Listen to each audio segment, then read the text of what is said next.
Hello, so we are on air. Deborah, it looks like you are the sole person here so far, nice and early. Are you there, Deborah? Can I do a quick sound check? If you can hear me, say yes or hi or whatever. Yes, sounds like you can hear me okay? Cool. I'm live from Tel Aviv again, using the high-tech services of my good friend here. There's a beautiful wife lurking behind the computer, but I'm sure Daria is not going to say anything now we're online. She's shaking her head. How are you, Deborah? How's things?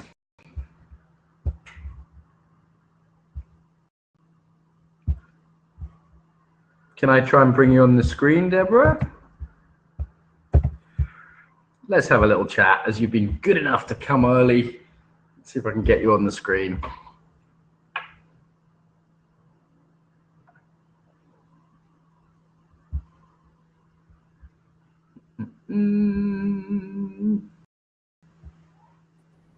Yay! Hooray!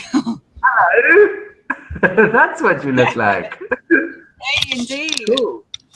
Where are you in the world? I'm in Brighton. Oh my God, am I going to see you on Sunday for the Brighton meetup? Yes, I hope so. That'll be lovely. Awesome. I've met two people in Tel Aviv.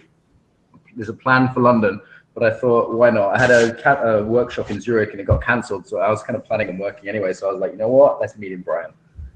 Nice. Brilliant. That's fantastic. Good. And how are you feeling about this part in the course? I know a few people are getting kind of nervous with black belt coming and they're not sure about their offers. Like, where are you at with kind of narrowing down your focus or what you want to do? I skirted around part 1 and part 2 of Purpose Black Belt for quite a while, going, yeah, I know what I want to do, and then not really touching on any of the issues. And then I think it was when we had Jamie's workshop, and Jamie spoke about feeding your demons, basically selling from your quirkiness, your point of weakness. Yeah. And I was like, oh, okay. that hurts. That's being seen a little too much. And yeah, so I started thinking that through, and it kind of came a lot clearer when I started focusing on my niche group and finding out. Say again? Who's your niche? My niche group is, okay, so of the many things that I do, one of the things that I do is I do permanent makeup for people who have eyebrows, eyelashes missing. So okay. I work with the transgender community a bit. I work a little bit with cancer patients. I don't tend to target a lot of the cosmetic group, you know, kind of like the Towie group who just want to look glamorous. Yeah. That's not me. I can't sell to that with any authenticity, put it that way. So, one of the groups that I can definitely tap into is the Trichotillomania group, people who are hair pullers. Oh, my sister does that. Really? Okay, yeah. And it's something I have knowledge of and have worked with. And it's less of a tricky health group to tap into rather than cancer patients, because there's just a whole other side of health that you kind of got to throw at them with the depleted immune systems and pigments. All right. I mean, just in terms of sort of ethical marketing and channels and exactly. So kind of I got excited about that in terms of the who I was, this niche group, and then started researching it and looking into it, and then I was thinking, oh my God, this set of people have actually a huge number of quirks and foibles themselves in terms of the health issues that they come with, because it's not just hair pulling. There's depression, there's OCDs, there's ADHD, there's hormonal imbalances, there's I don't know, a whole lot of things. And I was thinking, oh my God, okay, crikey. And I stalled a little bit with that one, but my small group was really good in terms of helping me back onto that and going, okay, You just need to, because as well, I'm pretty much a fire element person, and I go in a little bit like a bull in a china shop, and then I go, oh, okay, shouldn't have quite done it that way. And so they were able to help me soften the offers, so yeah, it was. Say again? Hello? Often what we need is fiery types. This is what my wife does and friends do, business partners, is they're like, yeah, that's good, but just turn it down a little bit, you know, back off slightly, maybe you slow down, you know, maybe don't use that swear word, you know, I get this kind of stuff. Yeah. Listen, I'm going to go to the toilet before we go live, so it's been difficult to chat. It's been nice to see you, and I sometimes feel like I don't give everyone enough individual attention, so it's really nice to get to see you even for a few minutes. I'll see you in Brighton on Sunday, okay? Nice one. Excellent, Mark. Take care. See you on Monday. Bye for now. Bye. Hey, Miriam, integral superstar here.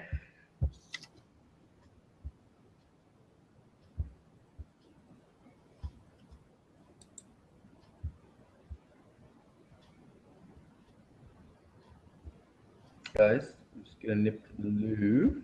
So we've got a few minutes before start time.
Nice chair. Hey, Mike. Miriam, video loading issues. So we got Mike and Miles. Miriam in the Netherlands, Deborah in Brighton, Bence in California. Good international spread. Mark in Israel again for today. Back to the UK tomorrow.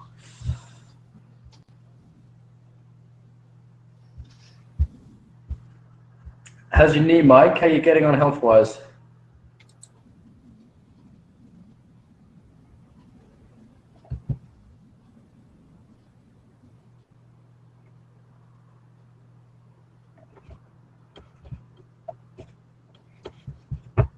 Thank you. Yeah, it's safe. I'm not worried about. It's flying from Israel is often much safer than anywhere else. The interrogation on the way out is what I worry about. It's usually a pain in the ass. Of course, I've done nothing wrong if you're listening, but it takes 2 hours of being asked awkward questions. So it's a little bit hard work sometimes. Israeli immigration. They're nice enough. They could be a lot worse. So we're going to start on, hey, switching to phone. It doesn't seem to work. Okay, that's odd, Miriam. Anybody got questions? Mike, how's your health? Are you any news on that? Are you on the mend, feeling better? Hope we have a slightly better turnout. I wasn't sure if everyone sort of understood the potential for kind of gain here, but you're going to get a very small and targeted session if not.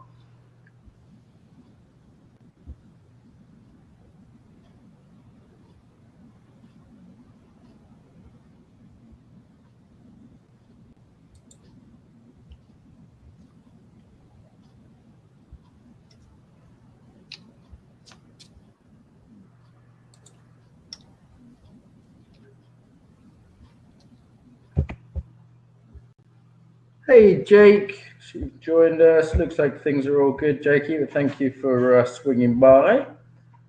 Some good stuff to learn here, actually, Jake, for your own learning, if you want to be around. I managed to guess the magic number of today, but I've seen that nice email that you and Catherine have sent with the new links on, so I appreciate that. Thank you for covering things last week while I was off in the desert, being thrown around by beautiful dark-haired girls.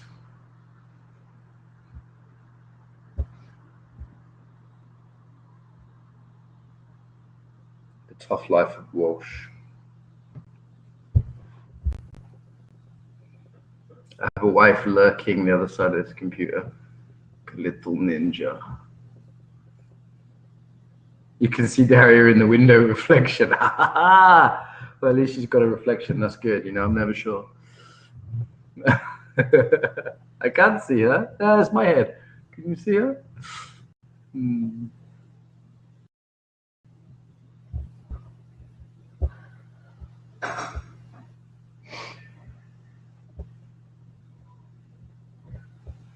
Are you okay for the next hour? You can chill. I can listen. You want to listen in, yeah? Yeah. Okay. Learn a few things. Okay, so it is 9 o'clock Israel time, 7 o'clock UK time.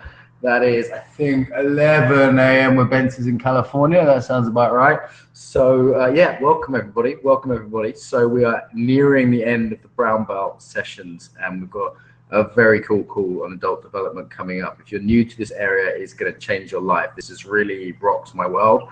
Adult development, this whole area that Bence is going to explore with us, is super useful for marketing. We'd say the EFC team, we talk about this all the time as one of the main models we're going to use. Just want to kind of check in with people first about how your general purpose black belt is going. And there's just a few of you online, but I imagine many more of you are going to be hearing this on the recorded. Anyone want to ask any questions or say anything about how things are going? Been really enjoying the Facebook group, people being vulnerable, sharing where they're at, people trying to get narrower on their niches, a few people freaking out and being reassured by their friends, which is nice. A lot of people answering each other's questions. It's good to see that peer support. I'm running around and I kind of see something on my phone and I want to reply and I don't have time, and then someone comes in and answers it first. Chrome does work, Firefox didn't. Okay, cool. Well, I'm glad you're here, Miriam, as a fellow integralist like Bence. So, yeah, okay. Anything you guys want to ask about the course before I introduce Bence? We've got a couple of minutes. Erica's seminar, brilliant. Ken's, oh, okay, that's good to hear, Mike. That's great. That's great. She's very big on the kind of practicalities. You know, she's someone I send people to as a career coach. If I know this isn't quite a fit with me, when I designed Purpose Black Belt, she was one of the people that I actually phoned for advice beforehand and said, you know, what should I do? Am I crazy here? Because, you know, she's been a career coach a lot longer than I've been working in this area, and, you know, written a book on it, literally. So, yeah. Still have a look at that. Good to know, Mike. Yeah, Erica, super practical and a strong woman. Good to have her on the course. So cool. Bence, I'm going to invite you on the screen again. So look out for that little thing that's going to be popping up like it did before. While that's happening, I shall introduce you. So Bence, what to say? So the founder of the Integral European Conference. If you don't know what Integral is, I'm sure it'll be explained, but it's for people who are interested in everything, basically. The big picture of how it all fits together. The most famous name associated with this is Ken Wilber. The most famous name associated with this in Europe is Bence. So he organized this conference with people from so many countries. And that is not a small feat. As someone that's organized conferences, that's a hell of a job. Marketing something fairly, that could be considered abstract and a new market, and made a success of that. From everyone I know, Miriam I know was there, made a success of that. He does something called integral flow. So he's doing work he's a therapist, a body worker. He's doing workshops internationally. So he's one of the few Europeans doing personal growth workshops in California. Now that's actually not easy. That's like one of the most that's like selling snow to fucking Eskimos. This is like one of the most crowded markets out there. He's doing it successfully. This man knows a lot about personal growth, a lot about many sides of being a human, and particularly going to look at adult development today. And he's a real expert in that. And you'll see how that applies to marketing very soon. So I want to give Bence his full time. So I'm going to hand over to you now, sir. Over to you. Thank you, Mark, and hello, everyone. I hope you guys hear me and see me well. Maybe somebody can say hello if you guys hear. Oh, good. Hi, Deborah. Hi, Miriam. Hi, everybody. Hi, Mike. And I am going to give you guys basically a presentation, a talk, a sharing about what's integral theory, what's integral marketing, how marketing looks like from the integral perspective. And when we say integral, basically we mean two things. Integral can be seen as integrating psychology and spirituality. In other words, the whole spectrum of the human being, because in the West, psychology was created 100 years ago with Freud, and then a dozen of schools evolved after Freud until today. There was at least 4 or 5 major revolutions in psychology. So there's a lot of schools within the Western psychology. But what's stunning that almost none of those schools speak about the spiritual experiences of humans. And then we have the spiritual traditions, typically from the East, India, Burma, Buddhism, yoga, Christian mysticism, Sufism, shamanic practices of Siberia or the Native Americans, etc. You name it, all around the world there are shamans. So they are basically psychologists, just have a different approach, have a personal inner experience approach, and have an ancient tradition behind them. So, and none of this is mentioned in traditional psychology, and none of what is mastered in the Western psychology is known or considered in the ancient traditions. So basically what Integral has created and has brought from the 70s to the table is the integration of the Western and Eastern and native traditions to have a global psychology that is informed from all corners of the world. And thus we have a much, much richer view on humans and much, much richer maps to the inner world than ever before. So today the task is not only for Westerners to integrate the East, but the task is also for Easterners to integrate the West. To put it very simply, what is the highlight of the East is meditation, presence, awareness, mindfulness, getting beyond the ego, and finally finding your ultimate home, God consciousness, universal consciousness, and nirvana, etc., etc. So that's what we work on when we meditate and when we use the Eastern traditions. Very easy, actually. Yeah, very easy. It takes only a couple of decades or lives, but it's worth to do it. And then what is the light of the West is authenticity, connection, truth-telling about our personal interior world. So basically it's us Westerners who develop the culture where you can freely talk about yourself and you can come out with your honest and true sharings, emotions, thoughts. You can't do it quite frankly in the Eastern monasteries or in a yoga ashram. You always need to be a little bit yogic, spiritual. You know, you shouldn't be too angry, you shouldn't be too envy, because that's not nice, nor for Christians, nor for Buddhists, etc. So the real space for honesty and authenticity and truthfulness is the Western psychotherapeutical world that today evolved into a personal development world. Because today, not only people with mental disorders go to psychological spaces, but normal people who want to grow and open spiritually, you know, should also use these methods and approaches. So basically, connection, authenticity, and presence and awareness. This is how I could summarize in a nutshell integration of East and the West. So that's one meaning of integral. And the other meaning of integral, and that's what we are going to talk about more today, is being developmentally aware, developmentally conscious. So if I have to market integral, this would be the first tagline I would create, that developmentally aware, you know, people are the integral people, or developmentally aware approach. What is developmentally aware? We know what is aware. Awareness, mindfulness is a buzzword being around for a while, but developmentally aware, this is another wave, other trend in the collective consciousness internationally, that we start to understand and learn about stages of adult development. Actually, not only adult, but child, adolescent, adult, evolved adult. What are the stages of development, and how to apply them to our lives? For example, as for today, how do we apply it for marketing, for business, to create something, you know, meaningful for people in your life, and manage that? How you manage that, how you work with your colleagues, workers, how you market. This whole thing has to be reframed or reconsidered with the developmental knowledge. Now, thinking in developmental levels is actually not so new.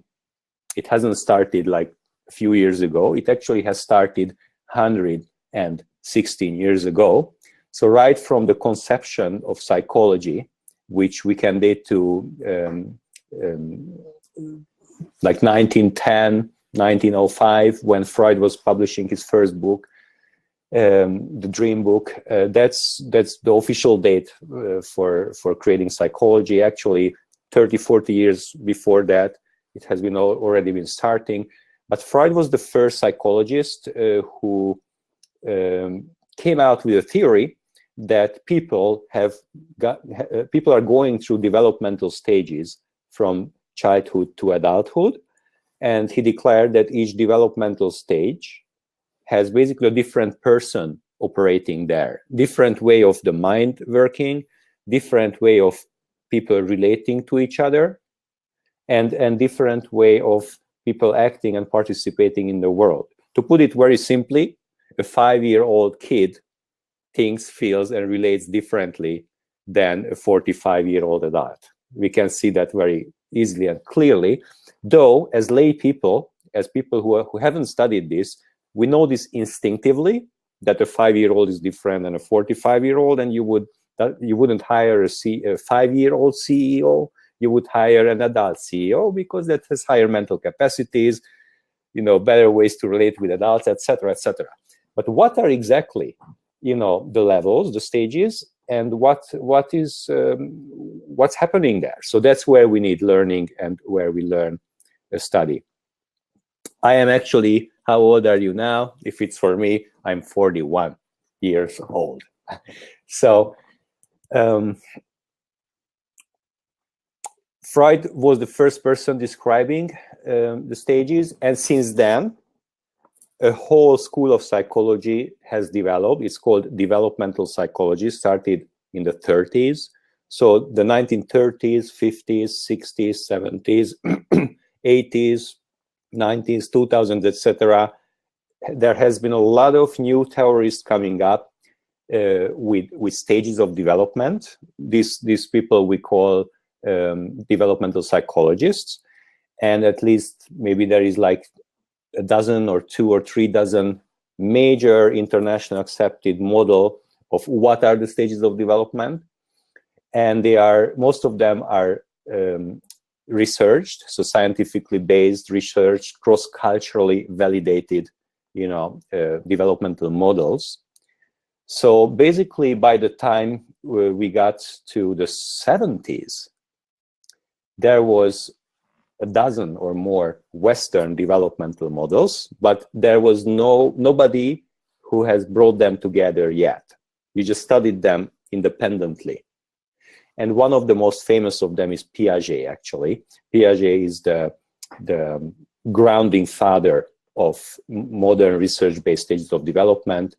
He described the stages of childhood development from birth to basically adulthood, and defined the whole spectrum. So we build on Piaget, and up from there, we open it to later adult and spiritual stages. Somebody just said, last video, anyone is seeing me still? Because Mike lost the video. Deborah still here, Miriam. Okay, so Mike, it looks like your computer issue. So, and in the 70s, there was a shift in this whole story. That's when a guy called Ken Wilber popped up and decided to integrate, to bring together all of the developmental maps, developmental level theories of the Western psychologies. And also, he was a psycho-spiritual practitioner and seeker. He wanted to integrate the developmental maps of the Eastern spiritual traditions. That's super exciting and super fantastic. And in the 90s, I was a psychology student. I graduated, I got my master's on psychology in 99 in Budapest, and did my clinical degree a few years later. But I have found this Ken Wilber developmental integration in the middle of my psychological studies. So actually it arrived to my life as a professional system. So I really appreciated the details and understood the professionality of Wilber's integration. And basically, since that time, I got so enthusiastic that I felt that this is the future, or this is a core element in the future of humanity, of understanding people globally.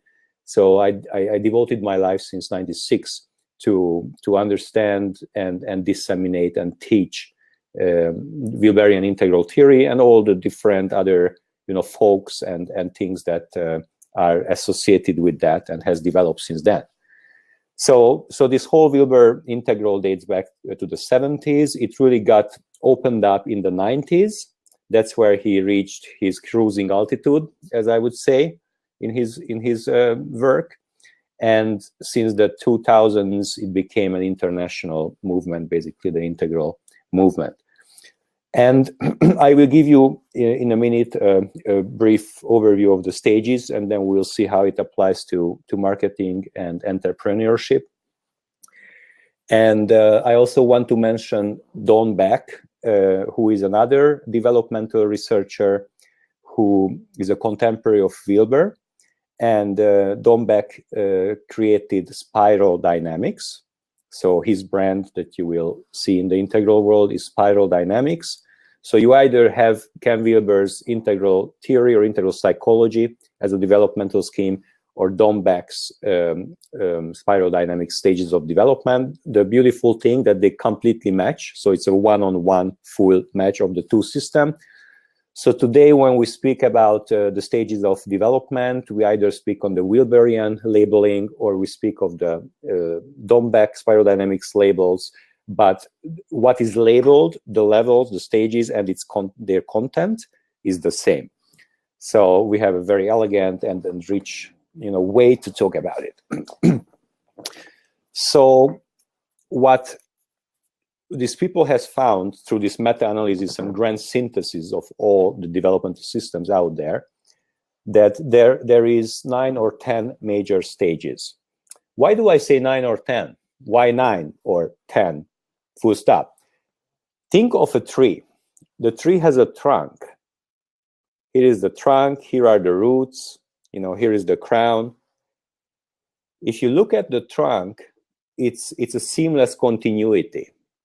If you look at the trunk, you don't see like there is 3 parts of the trunk. You just see a trunk. So this is how human people are.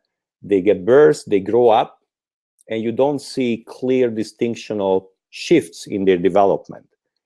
So how many parts do we split the trunk as we are researchers is usually up to the researcher, up to the viewer. You can say the trunk has a lower part, a middle part, and upper part. So it has 3 parts of development. You can say the trunk has 5 parts, 10 parts, or as many parts as the rings in the tree, 10,000 parts.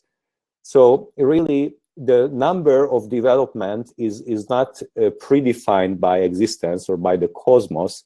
It's more like what seems to be useful, you know, to break out how many pieces, the spectrum.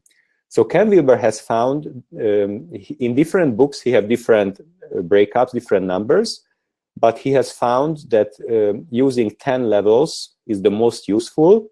It's enough detailed to get a lot out of it, and it's not overcomplicated to get lost in it.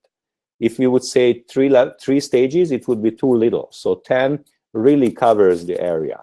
So Wilber has 10, and back for the same trunk created 9.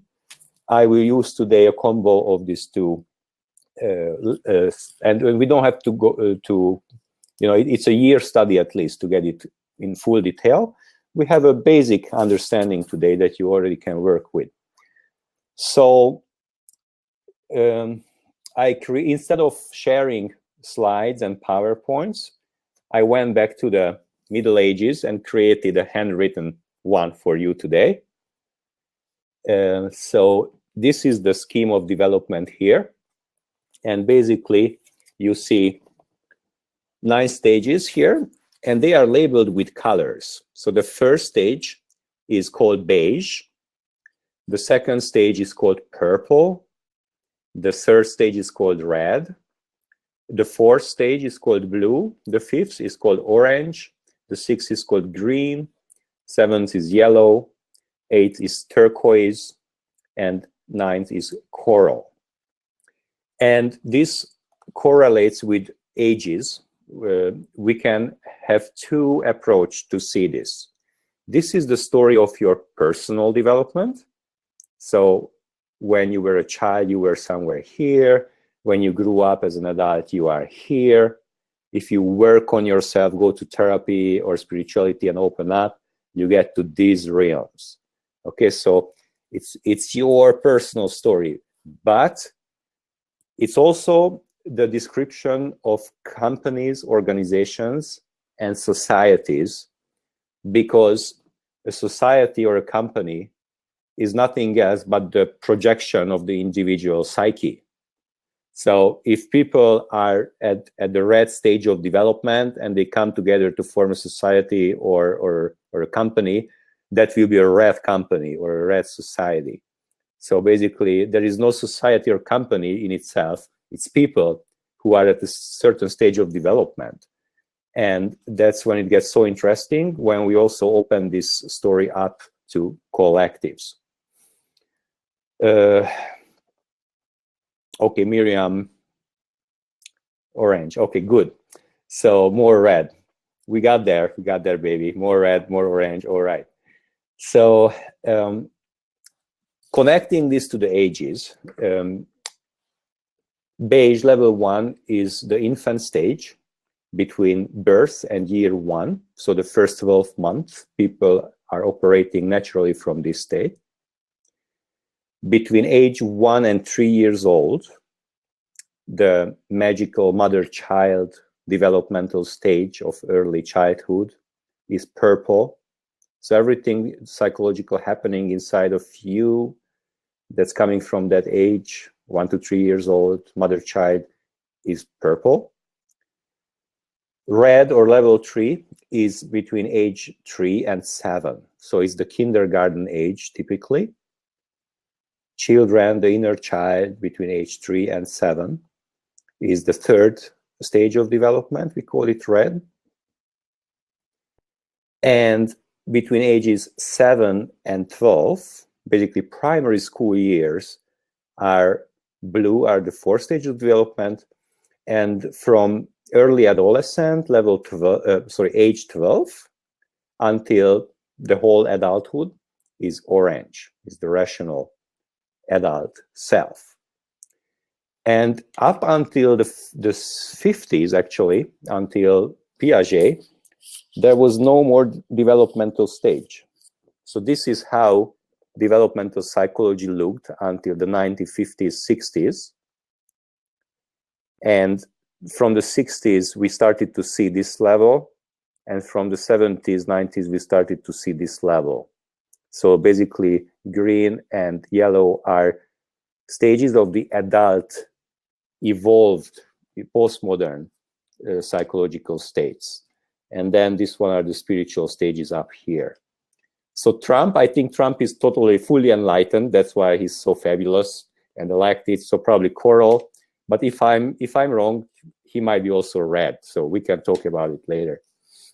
But actually, apart from the joke, Trump is might be a severe regression from this zone where American society is to somewhere here. It's still a developing story, but the campaign was definitely full of red, childish, activities.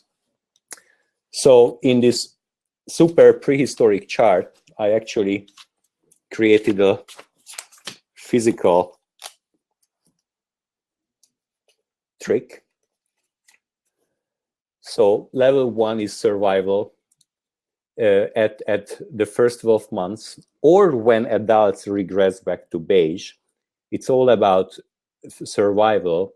The infant, the newborn, is not yet social. It doesn't really, is not really aware of you as the other person, doesn't have a cognitive verbal capacity, and is mostly withdrawn into his own and her own world.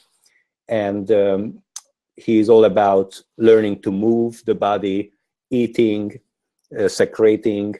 And when people are regressing to this stage, it's sickness, severe illness. Think of a time when you have high fever and you lose orientation. You don't know the date. You don't know really what's going on around you. You are preoccupied by your feelings, sensations. You are in a timeless, eternal here and now. You don't have yet a sense of time, spatial direction, structure. So this is the first stage of development, and this is also war zones. Think of Aleppo or cities like that, where you have to run for your life. You don't know if you survive the day. You don't know where to get food. This is all beige. So at adults, usually beige happens in either sickness, illness, or severe circumstances like war, or homeless people who don't have a perspective, just going from day to day. And there is no social order in beige. It's typically people banding together for short term, for survival. So people who are banding and robbing, stores to get food, and then the band disbands, and you are also again yourself. This is the beige world. In a nutshell, as adults, we don't really experience beige, or we have very little time spent in beige. Miriam had a zombie apocalypse. I see that was beige, Miriam. I agree. One example of beige that I experienced when I went to India for the first time in my 20s, and I went out from the airport. Everything was written in Hindi, so I didn't understand anything. So I didn't know where to eat, where to go to toilet, and what to drink. Where is the water? And I also didn't have a hotel. I was super adventurous. I will find something. So I don't know what to eat, where to drink, which one is the toilet, and where to sleep. So that was a straight down beige regression. And all my day was about finding out these issues before I could climb back again up to higher stages and continue my tourist and spiritual, search. So that's and when beige kicks in, it's very strong. It's also like this is parallel to the Maslow hierarchy, that you can't do anything but making sure that those needs are attended. So the next stage, purple, is about belonging and bonding.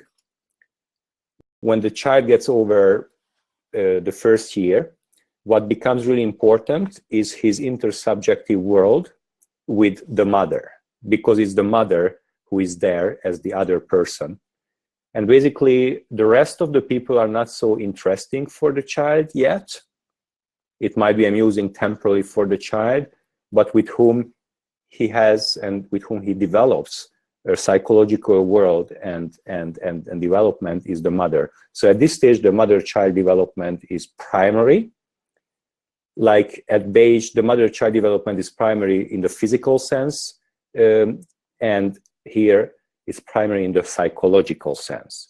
So if you guys have heard attachment theories, attachment, bonding, belonging, and emotional boundaries, this is what is mastered in purple.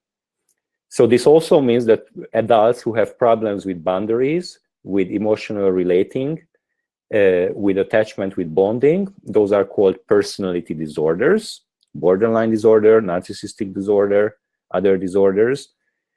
The second stage of development, or purple, is when it goes wrong for adults, it results in personality disorders.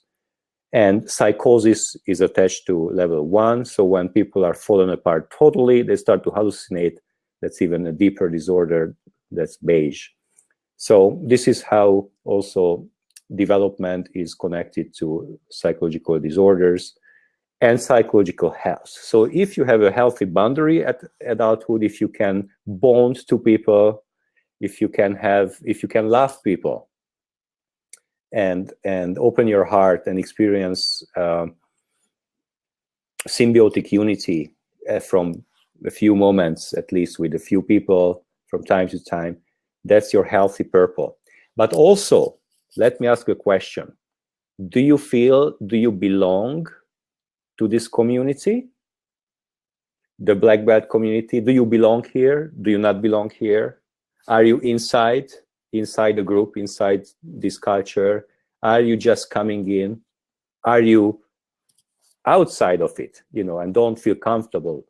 That's the purple. Miriam, your purple is 70% on, as we see for this circle. So wherever you go, to whichever human community, purple will be questioned all the time. Without wanting or not wanting, it happens automatically. That, do I belong there? If I have the belonging, I go like, okay, I'm good, I'm relaxed, I'm happy, I belong here. They accepted me.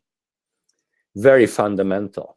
And when you build a community, and here we go with marketing, then you need to take care of the purple.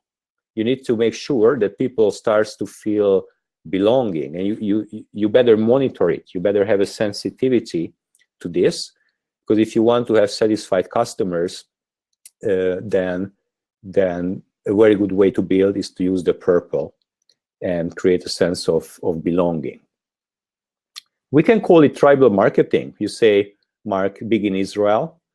And I completely agree. One of the success of the Integral European Conference that we do, and also the Integral Academy that I have created in Hungary, that we do a lot of interpersonal work, and we get the same people coming together again and again. So we build purple. And here we go. It's very important in Integral that the aim is not only to get to higher levels, but to integrate the lower levels. So in the first wave of New Age, 60s, 70s, 80s, we have taught that we need to get everybody up to the heavens, to the highest stages, and leave behind these old structures and stages. And integral movement is a reflection to that, and we say it's wrong. Yes, we need to open the higher levels, and we need to revisit and master the lower levels and use their healthy forms. The lower levels is part of us. It's not that we transcended them and forgot about them. It's operating systems, layers of operations in the psyche for a healthy adult. So that was purple. When we go to the next stage of development, the child opens the attention from the mother to the father, to the sisters, brothers, to the cousins, to the grandparents, to auntie and uncle. So here, basically, we find ourselves in a more sophisticated social world than it was purple. And here we have a strong self of personal identity. In beige, we were still symbiotic with the mother and just coming out of symbiosis, basically. So one with the world, coming out from oneness. And that red, we have the fresh, egocentric self, newly born. So basically, the birth of the personal self, the ego, the separated ego self, is at stage 3. This has been known since basically Freud, that the separate self sense that we take for granted as adults doesn't come from the cradle. It takes like 2-3 years to develop it. And here at red is fully online. At age 3 or 4, the child feels that he is a separate self sense. Here is me, there's mama, there's papa, there's the brothers, and sometimes there are good times and sometimes there are terrible conflicts and crashes. Now, you guys were asking about Trump. Like what is a key characteristic of Trump? He is bullying people. Like he's bullying, you know, the minorities, he has bullied Clinton, he bullied everybody. So this kind of bullying, the aggressive, impulsive self, is red. So at adults, we are talking about red people or red moments of people when they go back to impulsive, egocentric stages. Let me try to get this paper slip right. Impulsive, egocentric. And for a child, this is the normal way of being.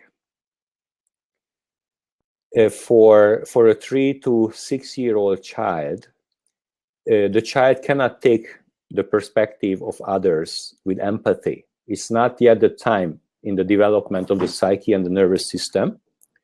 That's why children are impulsive. Impulsive also means can be good or bad. Like when a child runs to you with love and fully expresses that love and hugs your legs, you know, because he's small, or hugs your belly and pushes the head to you with the greatest love expression, that's also impulsive. That's the impulsive, in other words, unrestrained, uncontrolled expression of the impulse that arises. So it can be impulsive love. It can be impulsive creativity. It can be impulsive enthusiasm. And when it goes for the bad moods and bad emotions like anger, hatred, the same impulsivity, impulsive hatred, impulsive anger, impulsive desire to kill or enacting, you know, killing, that's all impulsive. So it's very important to understand that red, it's not about bad things like anger and hurt. It's anything, just impulsive. And the other characteristic is egocentric, that the self doesn't have yet a perspective on others, like the higher stages. So the thinking and the actions center around the personal self. So red people typically think of gain at any cost. You know, if you win, if you gain, the tools are secondary. So think of the dirty politics or you know, that we see on movies and House of Cards and all that. Politics is full of this kind of red egocentric tricks and games and impulsivity. But of course, in politics, all these layers above that is also included. So it's pretty rare to see a pure red world in adults today. Terrorists are clearly red. You know, our view is the only right view, and the others should actually die. They shouldn't exist. So anyone who has a different view is worthy of being ceased from existence. So we go and kill them. We should kill everybody in the world who is not 13th century fundamentalist Islam or whatever ISIS has as ideology. It's actually crazy. So if you are in a higher development, to see this in like ISIS, it looks like a form of psychosis or something. The mafia system is also red, and warlords, militias operate from the red system. The red leader and the red adult mentality doesn't have yet a long-term plan, a goal, and a structured plan how to achieve that goal. It's mostly here and now, instant gratification, and controlling people with fear and with rewards. So think of the movie Godfather, or think of any red system where there is one power leader who has personal ties and connections with other humans. And through these personal ties, through intimidation or great reward, he keeps under control and check everybody and individually. But there is not kind of a board of people deciding. There is no democracy. There is not even yet kingdom or things like that, like order and structure. Is the power leader with personal emotional relationships using control, because if he loses control, then somebody else, the stronger, will take over his position. So this is the wolf pack situation among humans. Now, what is red marketing, or what is red in entrepreneurship? Red is basically boundary transgression. So let's translate it now to everyday adult language. Red is boundary transgression. And suppose a man approaches a woman, and the man a little bit transgresses the boundary, shows interests, and that might be attractive to the woman. But if the man transgresses the boundary a little more, that might be intrusion or harassing for the woman. So in the human sexual dance, the red is there, and the good dancer, actually from both sides, needs to sense what's the healthy amount of red. That's a little bit one step more, but not two step more. So now we can bring this thought to marketing. Shall I send one email per week? Is that too little or too much? Or shall I send like every day one email through MailChimp to my list? That might be very red. So people start to feel that you are red if you start to be too much for them, if you trespass their boundaries, if you basically rape them with your product, with your emails, with your Facebook posts. So that's what you have to be careful, not to be too red, not to be too pushy, not to be too breaking through the walls. On the other hand, just as like courting, just as like between males and females, there should be some red. One of the problems of psycho-spiritual postmodern people who are in green, which we are going soon to describe, is that they don't want any red. So I shouldn't be aggressive. I should be super cautious. I shouldn't be too much. I shouldn't assert myself because that's egocentric. I'm not spiritual. So get some balls, as Mark writes, do that, get some balls. So you have to integrate a certain healthy aspect of your personal power. And this is another keyword that I want to share before we keep going up to the letter. Power is red. So where is your personal power? Your personal power is in this lower structure. Power is not up here. Power is down here. And people do like powerful leaders. People want powerful offering. You want to be, amused, attracted by how powerful the offering is. But that power has to be have to be coupled with the sensitivity and beauty of the higher stages. So an ideal integral leader, an ideal integral entrepreneur, provider should have enough red and purple to have the power, not too much to be intrusive and rapist, so to say, energetically, and have to have the higher stages. Because without the higher stages, the red is egocentric and only personal gain. So let's keep going. The next stage is blue. It's order and hierarchy. Around age 6 to 7, just at the late phase of kindergarten or the first year of primary school, there is a shift in the brain. There is a shift in the psyche, and suddenly the mind can understand the perspective of the other. We call it the second person perspective taking.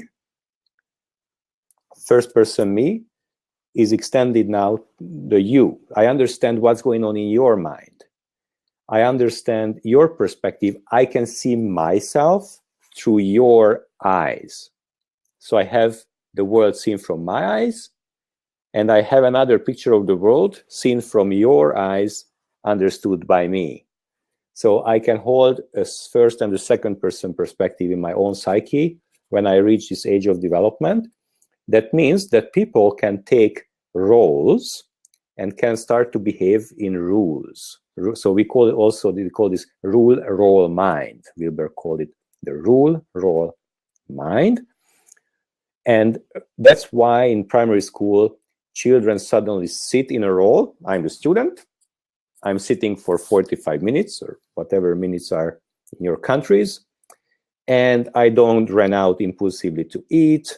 I don't just play creatively, impulsive creativity and fun. No, I behave according to a role. And that role is more important than anything below that. More important than the emotions, than the personal opinion, than the needs. Basically, here people become role machines. It's like bio-robots with role-programmed softwares operating them. So this is the world of the kingdoms. This is the world of the hierarchy power structures. This is the world of bureaucracy. Because when the mind shifts to this mode of working, the mind also starts to see the world in hierarchies. So there is one top. Below the one top, there is subcategories. Below the subcategories, there are subcategories. So think of a tree structure of a hierarchy. That's how blue sees the world. Suddenly, a tree structure view on everything. Tree structure view on spirituality. There is one God, the bishop, the priests, and the small man in the bottom. There is the big company, the boss on the top, top management, mid-management, low management, etc. So we look at religion, we look at work, we look at the state. There is the prime minister, and there is originally the blue, there is the king, and below the king, there are fixed positions, and the small man and the villager, the last one in the chain. So wherever you start to see the world in fixed and rigid hierarchies, where people are roles, not persons or personalities, but roles, that's the blue world. And the very good news from the blue is that it brings stability, order, and peace for the red world. And exactly this is the Middle Eastern struggle, that the Middle Eastern tribal purple, family bonds, the red aggression, and one religion tries to kill the other religion, and the blue Islam, which actually the blue level of Islam would not allow killing. So in Islam is not one level. Islam, like any religions, have different level people approaches. The blue Islam people are the traditionalists who would follow decently the Quran, want a Sharia law, but wouldn't harm people, wouldn't kill. They would say no other religion is as good as ours, fundamentalism, but they wouldn't hurt. Those Muslims who hurt and blow up and go terrorists, they actually are red. That's not the blue Islam. And that's the same story for Christians, fundamentalist Christians who think all other religions are wrong, but they don't go and kill them. They just wait until they got converted and try to convert them, you know. Or Christian crusaders who go and kill others, red. Same story. Same story with Hinduism. Same story with basically any religion, because again, it's not about religion or spirituality. It's about people in different stages of development in any culture, in any religion. So that's blue. So what is healthy blue for your marketing, for your entrepreneurship? Blue is basically keeping track on things, structuring your to-do list, following up your to-do list, you know, creating an order in your files, creating an order in your company, having clear role descriptions for your fellow coworkers, having an agreed contract on payments and the contract in timings, who does what, you know, in which time, how much payment, etc. That's the healthy blue, and we need that terribly. And that's also a weakness often of postmodern psychospiritual people, that we start to lose the healthy blue, and we don't like it. It's a little bit boring. It's a little bit Sisyphus. It's a little bit soulless. It's much more exciting to get involved in juicy altered states of experience and communal experience than go and count my files and create my folder structure and drag and drop my files so there is actually clarity and order in my file system and in the relational system, etc., etc. Bureaucracy, yeah, exactly. And we do need bureaucracy. So make sure that your world that you create has enough of that. We call it in integral theory smart blue. Smart blue is a blue designed from higher levels. So there's a difference between smart blue and traditionalist blue. Traditionalist blue is like what the European Union is criticized, Brussels is criticized. It's too bureaucratic, too slow. You can't really do things, and it kills the thing because it's too bureaucratic and stuck. That's the traditional blue or the shadow blue. And the smart blue is just enough order, hierarchy, structure to get the system healthy going. That's the stability, that's the skeleton of the system. So orange, the next stage of development, is the entrepreneurial mindset. And in personal development, it comes when your brain starts to think independently, abstractly, rationally. Blue is a conformist thinking, not individual, not very rational. I accept what the Bible says. Mary was really a virgin giving birth to a child, and Christ walked on the water. I just accept, believe, because everybody says so. When your individual, rational, abstract thinking turns on around age 12, young adolescent, then you don't start to believe this thing. You start to think, seriously? But I don't think Christ has walked on the water. He has sunk. You know, it's just a story. What's going on? I don't fully understand, but I can't accept probably that it's true because I know the laws of physics, etc., etc. So rational thinking, atheist worldview, materialist worldview, 20th century, Western Enlightenment, democracy, capitalism. This is the orange world. And with that comes the free spirit, the free individual. So basically at the altar of orange is the Western democracy, the collective of free thinking, free spirited individuals who can be creative, who can do whatever they want, unless they hurt others, then the police comes. But if you don't hurt others, but produce and work for the good of the society, then you're welcome to develop any thinking, thought system, and product that you want.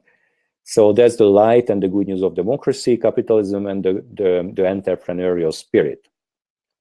And we also need that for psychospiritual, postmodern entrepreneurship. And I want to share a couple of personal examples here.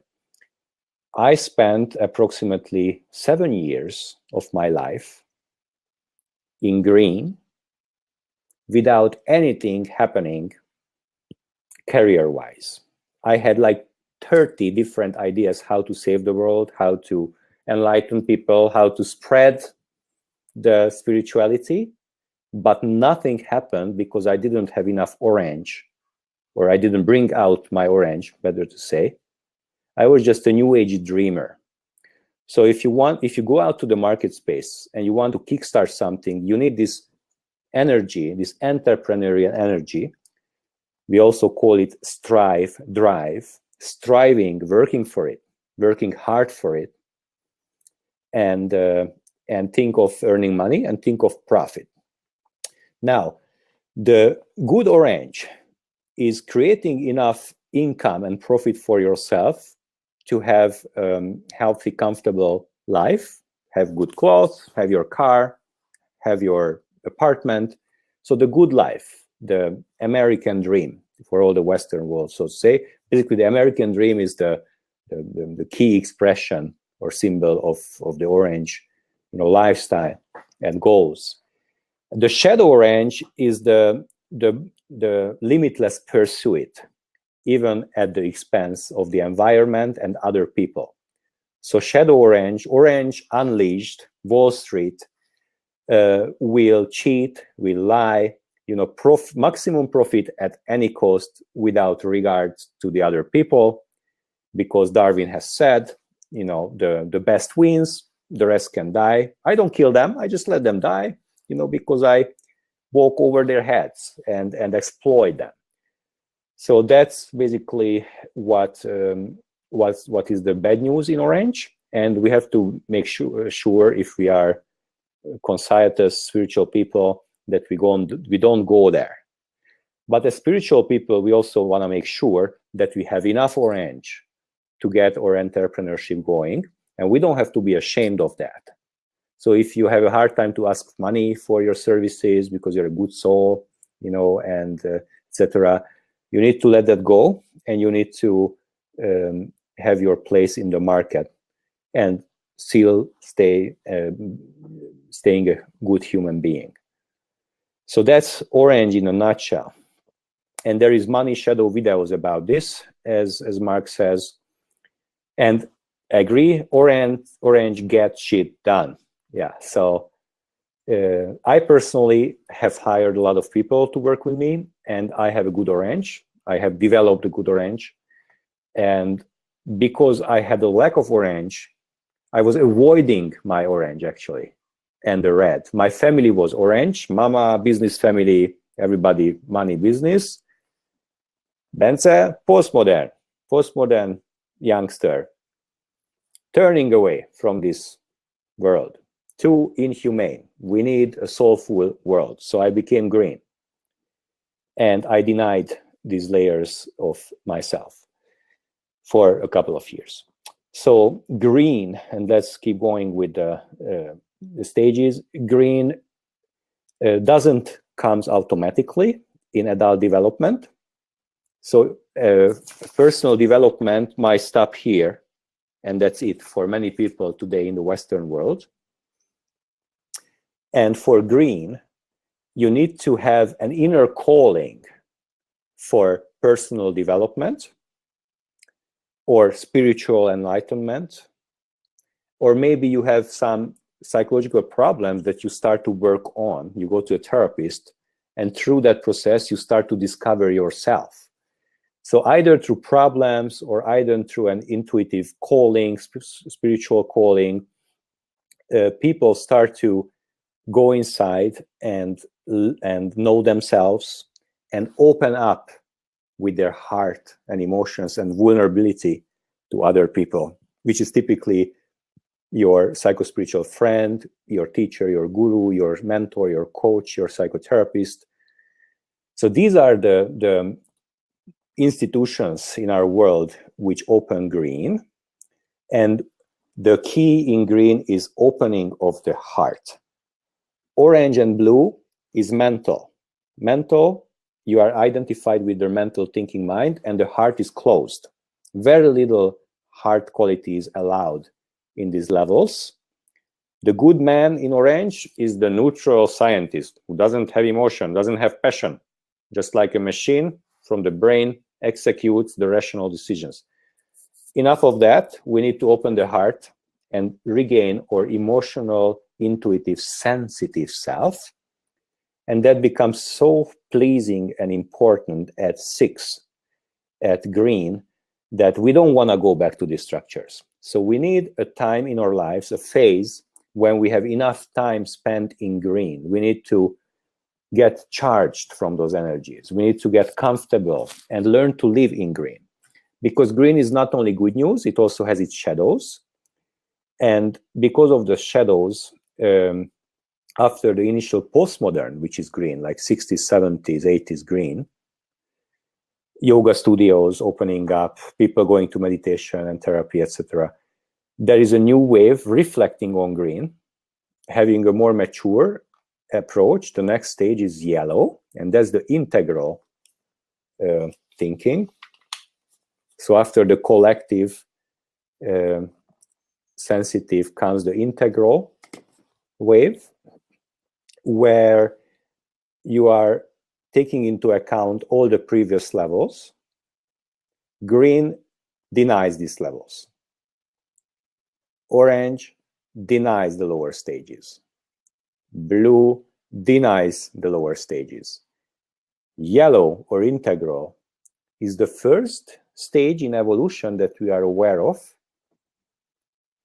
that understands, accepts,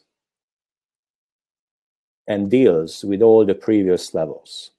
I can be a sensitive psychospiritual man, striving for authenticity, compassion, and the greatest good for the world, peace for everyone globally, while I have an entrepreneurial mind and energy, and I go out and make it and get shit done. Get shit done for the purpose of the green values, basically of the betterment of the world values. For those values, I get things done. I have a stable blue structure that will make it possible. Dreaming, new age dreaming is not enough. I need to have the strive drive. I need to have the structure. I need to have my inner power to do that. I need to be able to make my moves in the world. And I shouldn't be too aggressive with that, because that's contra-indicative to the higher values. And I also need to be bounded and belong, and I should create belonging and bonding with the folks and people I'm targeting as my audience. So basically, integral marketing and a new way of marketing has all this in consideration. And of course, you need to have a place to eat, sleep, drink, and health. So make sure that the whole system serves your survival. And turquoise is the spiritual state. After integral, these stages are transpersonal stages where you start to open to an even deeper reality, the field, the invisible spiritual field. You are getting informations, guidance from the spiritual world. You are starting to see synchronicities. You start to see the signs that guide your way, signs of simultaneous events happening. You get into the flow that you lose your personal self-sense and you become one with the world around you and co-move and co-create with the world. So these are the higher capacities. that are also included and invited to an integral functioning. And these are capacities that we need spaces to open up and to share with each other. So I think I'm just past the hour. So I want to check in with Mark. Shall I stop and conclude, or where are we?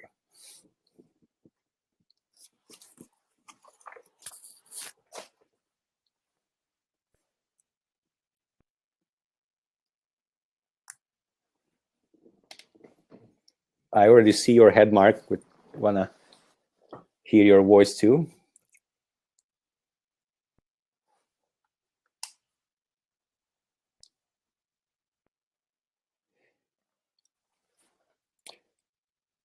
Basically, I covered the stages.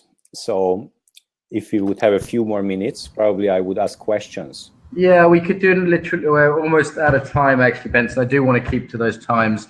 Nice blue boundaries, you know.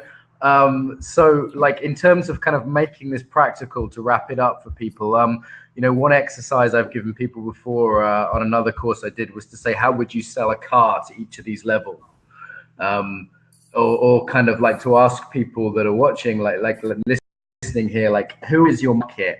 So for example, an example everybody knows is Purpose Black Belt, right? So Purpose Black Belt is actually about what we could call exit green. So it's about reintegrating the orange elements and making that palatable degree. And the sort of marketing stuff we've done is like a sort of green reframing of marketing. So it's really getting into the integral level of development if we're able to talk both orange and green simultaneously. Yeah. And the Catherine is really owning a lot of the blue of the course. So that's like kind of the boundaries and structures and her checking if you've done your homework and being nice and organized. That's pure Catherine stuff. Awesome. Some of my kind of energy is that kind of red energy of like, well, fuck what people think. That's kind of like a kind of Mark Walsh kind of red kind of reowning piece that some people love and some people get fucking triggered by if they're deep green. And then we have this community sense on the online of you know, Purpose Black Belt, we're all in this, the belonging sense, you know, key to what we're seeing in terms of transformative work.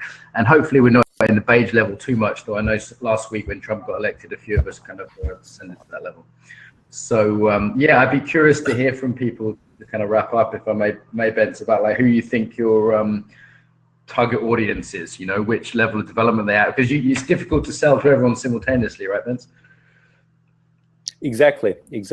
And yeah, the typical target audience is typically either the orange to green or the green to yellow.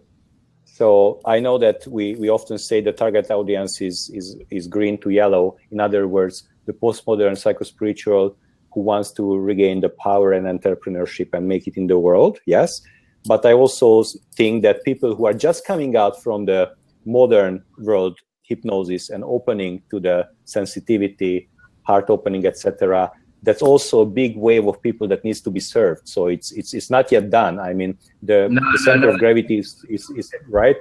If I'm doing emotional, I personally feel that address those people. Yeah, for me too. Like if you look at integration training, my kind of corporate site, it's basically this kind of green HR person who's feeling desperate and lonely and really wants to kind of take her orange company up with a bit of emotional intelligence and mindfulness and kind of more values-based leadership, and wants to kind of start greening the orange and make the company more like a groovy Google and less like a kind of Wall Street vibe.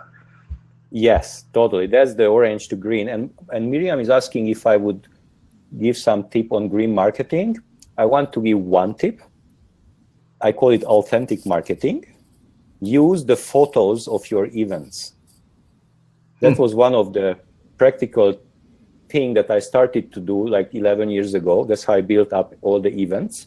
That instead of using stock photos, which shows you an image, a symbolic image, show the image of the group, of the people that you already did, and you are going to do the next one, right? So you use the photos of the previous one. That's why I always do a lot of photos in the workshops and in the conference and everywhere. Right. And because I want people to see what's you get what you see. It's right? Very personal. It's very real. It's got that togetherness. Personal. It's real. It's authentic. So authenticity is the keyword. Authentic marketing. that you see the people, the faces, the vibe, and then it's clear. Do you want to belong there? You want that or not? So I don't want to. Orange is the fake image. I show you a fake image, so you come, and then you find another reality. Let me point people to the two guys we've had on about marketing. So Julia Chantre, who we had on, is really like orange. It's like she's very efficient, very business orientated, but she's lives in Brighton and she's a lesbian and she's got this slightly kind of human touch to her. And then Tad Hargreaves from Canada, who I've pointed you all to, he's like deep green. So that reframing of marketing is all about trust. You know, he even calls it marketing, right? Like he's right to the heart of green in his marketing. It's about trust and about authenticity and about building connection with your tribe. You know, this is very kind of green stuff. So we're kind of bringing together in Purpose Blog about some of the orange, you know, reintegrating that, but also sort of green friendly. Listen, we can talk about this for a long time. I do want to kind of hold the blue boundaries on the call. So where can people find out more about you? Is there anything you want to send around, to send Catherine around? I mean, obviously they should check out. I will send Catherine 2 or 3 links, okay? And references, and then Catherine, I asked Catherine to send to the students.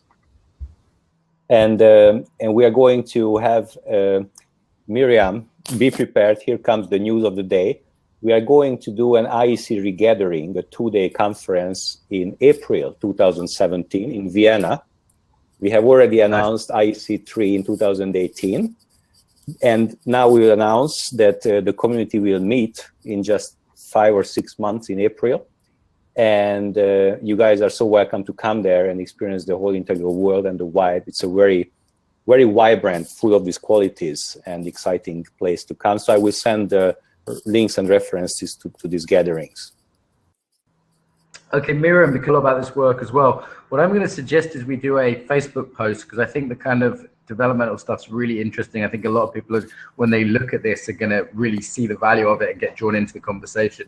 So I suggest we have a Facebook thread, and we can be like, is Hillary orange? Is Trump red? I mean, this is kind of a very crude way to throw colors around, but it's kind of a fun way of learning about it. And we can say, like, we can give examples of marketing. You know, there's green banks now. There's, you know, what's a blue thing in Israel? In Israel, you see the real spectrum here. You know, the orange tech companies, the blue Orthodox Jews, the green hippies dancing 5 rhythms in Tel Aviv in the gay community. You know, you see like everything in one place in Israel. It's wild. So we can talk about that on the Facebook thread, and this will help the ideas sink in.